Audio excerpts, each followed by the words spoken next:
रूपायं विश्वत्पदादिहेतवे त्रपत्राय विनाशायं श्रीकृष्णाय वयं नमः। जय जय श्री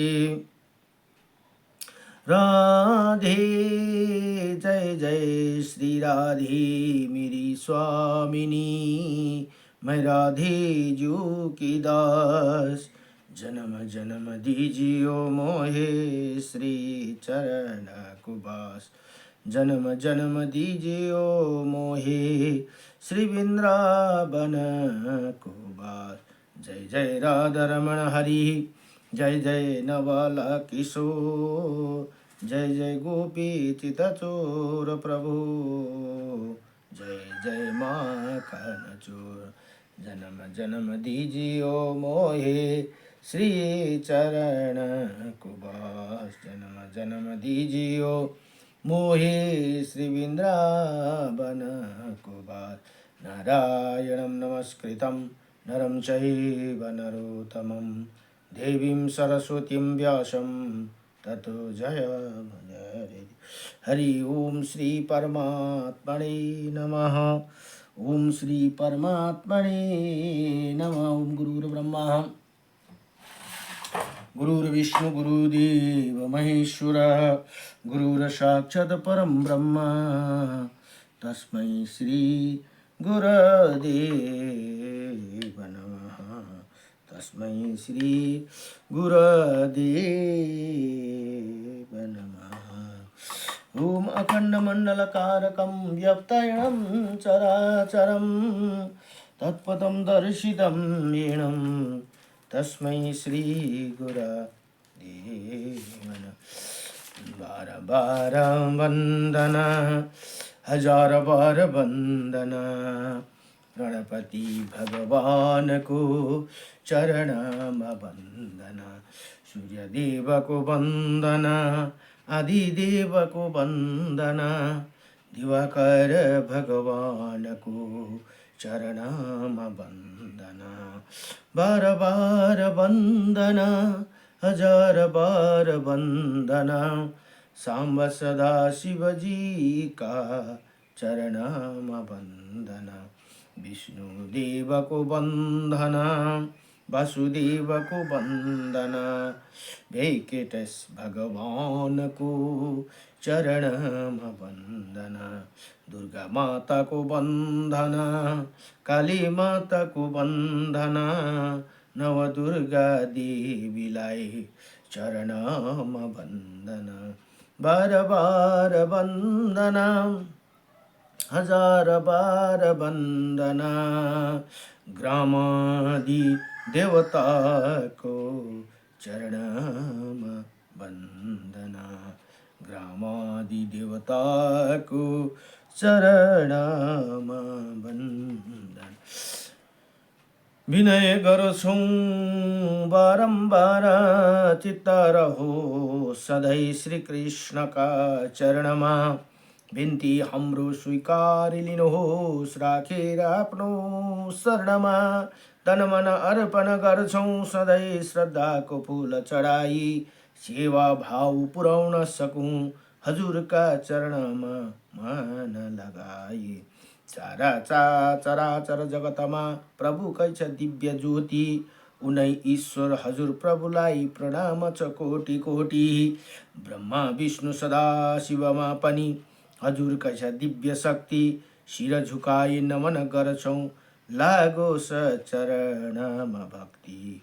शिर झुकाई नमन गर्छौं लागोस् चरणमा भक्ति। ओम नमो भगवते वासुदेवाय, हरे परमात्मने नमः।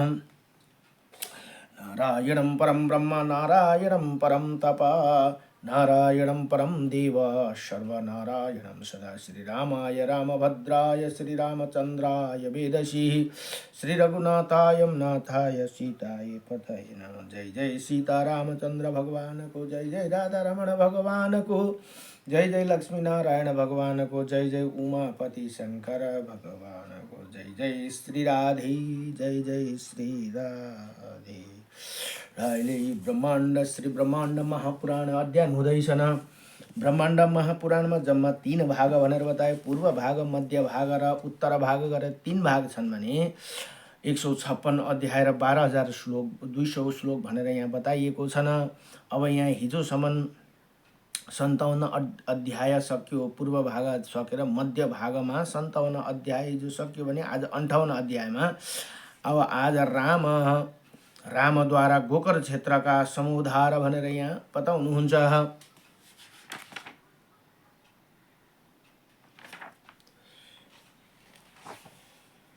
राधे कृष्ण गोविन्द हरे मुरारी हे नाथ।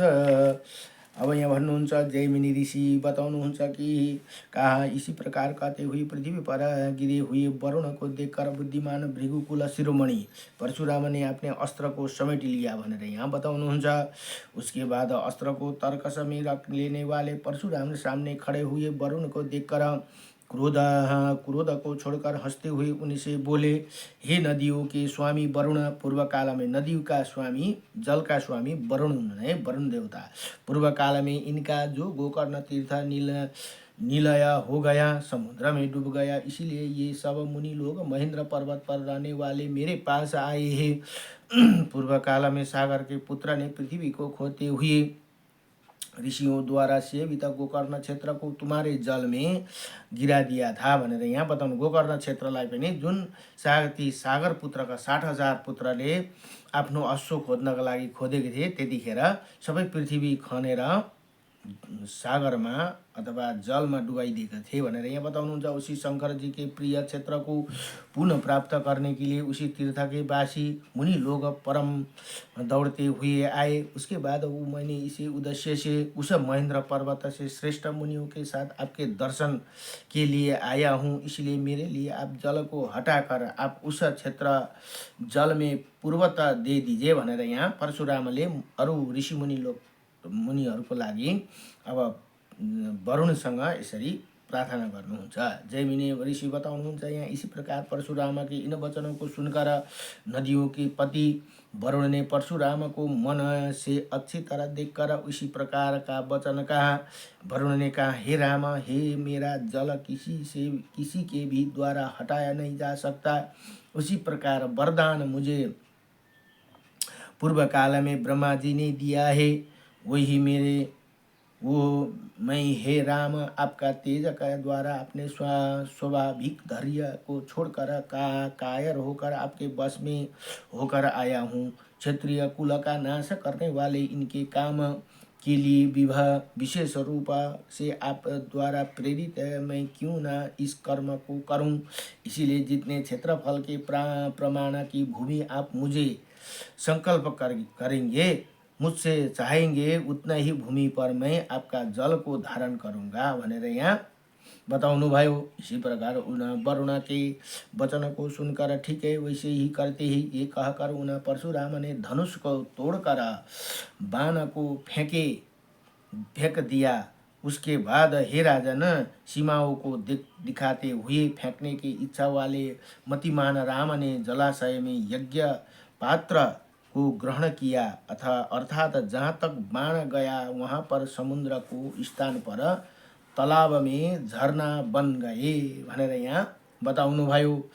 जब परशुराम क्रोध को छोड़कर प्रसन्न चित्त हो गए, तब वरुण अंतर ध्यान हो गए, तब यज्ञ पात्र की ही और मुख किए हुए परशुराम ने अत्यंत वेग से घुमाकर लवण सागर में यज्ञ पात्र को फेंका। हे राजन, समुद्र के फेंकते ही उत्तर पश्चिम दिशाओं में 200 योजन दूर वो श्रुवा यज्ञ पात्र जाकर गिरा, जहाँ श्रुपारक नाम का सब पापों से मुक्त करने वाला तीर्थ हो गया, जो समुद्र के किनारे पर तीनों लोक में प्रसिद्ध है। उसी तीर्थ के अंदर जाकर परशुराम ने के हाथ से गिरा हुआ यज्ञ पात्र परशुराम के पराक्रम को सूचित करता हुआ वहाँ गिर गया, जाकी हे राजन, परशुराम द्वारा उत्पन्न की गई पृथ्वी का स्थान है, जहाँ वहाँ श्रीमत लोक प्रसिद्ध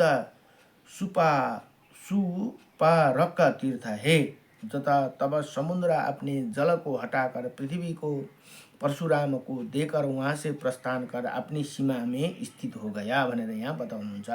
कभी भी मर्यादा का अतिक्रमण न करने वाला परशुराम ने उन वरुण की अनुमति से यथाकाल उसी भूमि पर शयन किया। तब पूर्व सीमा के अंत को जाकर उन्होंने पृथ्वी को छोड़ा। सब देवता परशुराम के पराक्रम को देखकर आश्चर्यचकित हो गए। उसी समुद्र को हटा जाने पर नगर और ग्राम की सीमाओं में कोई कहीं कहीं सहस्त्र पर्वत पर जैसे पहले थी वैसे ही हो गई भनेर यहाँ यसरी बताउनुहुन्छ।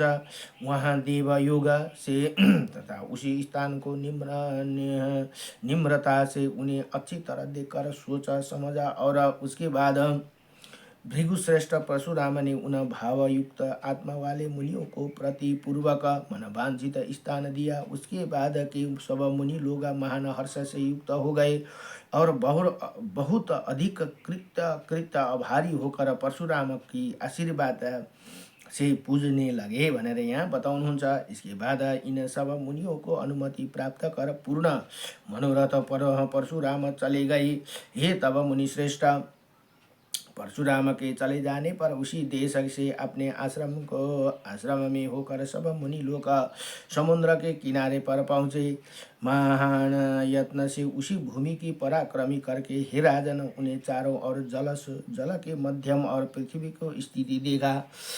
सब देवताओं ने नित्य अमर होने के कारण तथा वो उनका अधिष्ठान होने के कारण चिरकाल से जले हुए नष्ट जल वाली खाई समुद्र में गिर गई।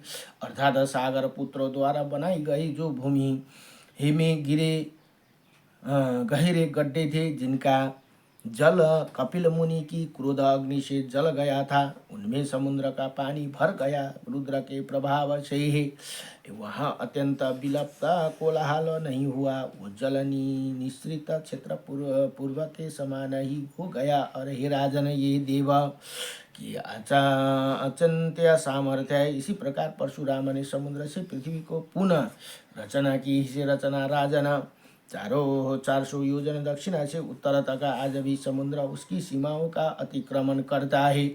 वो स्थान महान परशुराम के द्वारा बनाया हुआ। उन्होंने इसके लिए अपने महान धनुष को नहीं सजाया था। अब इसे ही प्रभाव वाले परशुराम ने और जिसे सागर के पुत्र व इसी पर भारत खंड को समुद्र में गिरा दिया। फिर हजारों योजन समुद्र बढ़ गया तथा योजन समुद्र को परशुराम ने पुनः पैदा किया। सागर के पुत्र द्वारा इसे समुद्र बढ़ाया गया था। उसी समय समुद्र का नाम सागर विख्यात हो गया भनेर यहाँ बताउनु भयो। इसी प्रकार ये आपको मैंने परशुराम कांति प्रिय अर्जुन का और राजा सागर का चरित्र सुनाया है भनेर यहाँ बताउनुहुन्छ। इसी प्रकार श्री ब्रह्मांड महापुराण को वायु प्रोक्त मध्य भाग में तृतीय उपोदघात पाद को 58वां अध्याय राम द्वारा गोकर्ण क्षेत्र का समोद्धारक भनेर यहाँ बताउनुहुन्छ। नमो भगवते वासुदेवाय कृष्णायम वासुदेवायम हरे परमात्मने नमः।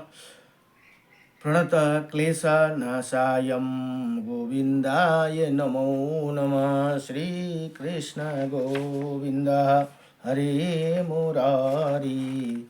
हे नाथ नारायण वासुदेवम अनंत वैकुंठ मुकुंद कृष्ण गोविंद दामोदर माधवेति।